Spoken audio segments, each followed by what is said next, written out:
خپل کار کوا که ته زما پلار وې په دنیا کې استا خپل عملو ما درته ویلو چې مال حرام حلال وکا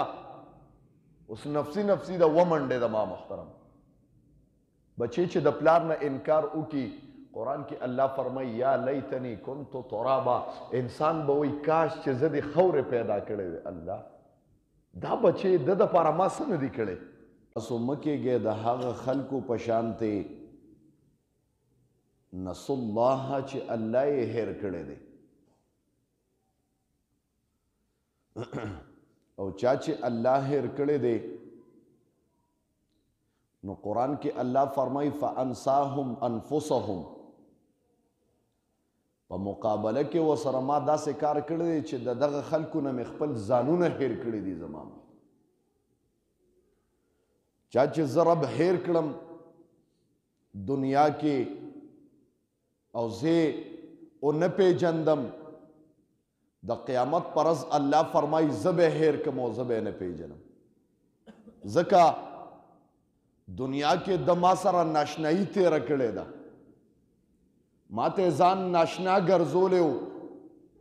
اوس د قیامت ورځ جزا واله ورځ ده تمام انسانیت بلکې تمام حیوانان به الله طرف ته رامنډې وایي او الله ته محتاج دي الله وایي دنیا کې تاسو زه نوم پیژندلې په آخرت کې اوس زه تاسو نه پیژنم زما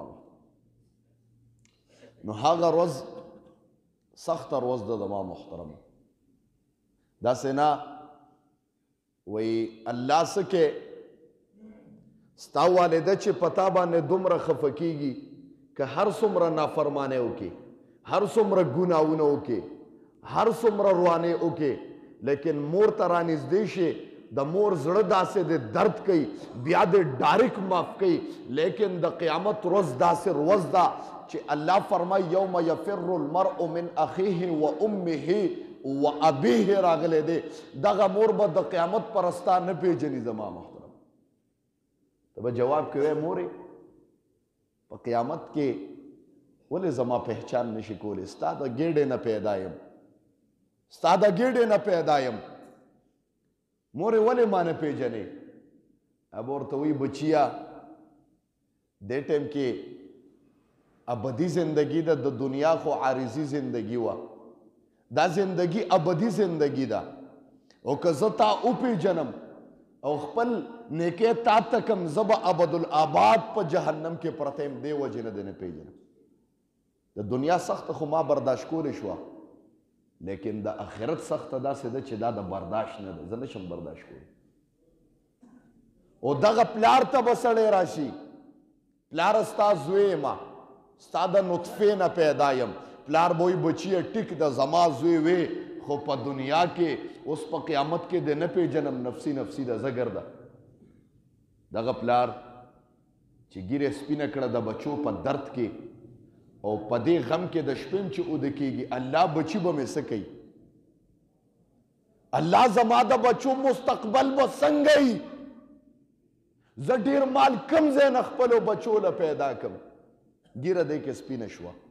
د قیامت پر ورځ که پلار ګناهګار دی او بچی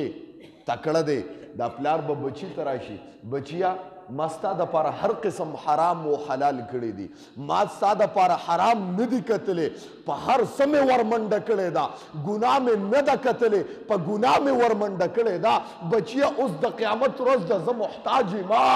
جهنم را باندې واجب دی اوس بچیه ضرورت دی د نیکو بچی با جواب کې پلار ته ووایي زما پلار ته وی خو په دنیا کې خپل کار کوا که ته زما پلار وی په دنیا کې استا خپل عملو ما درته ویلو چې مال حرام حلال وکا اوس نفسي نفسي ده ومنډې د ما محترم بچی چې د پلار نه انکار وکي قرآن کې الله فرمایي یا لیتنی کنت ترابا انسان به وایي کاش چې زه د خاورې پیدا کړی وی الله دا بچی د دپاره ما څه نه دي کړی لاسونه به مروړې داسې الله دا مې څه وکړه د بچي دپاره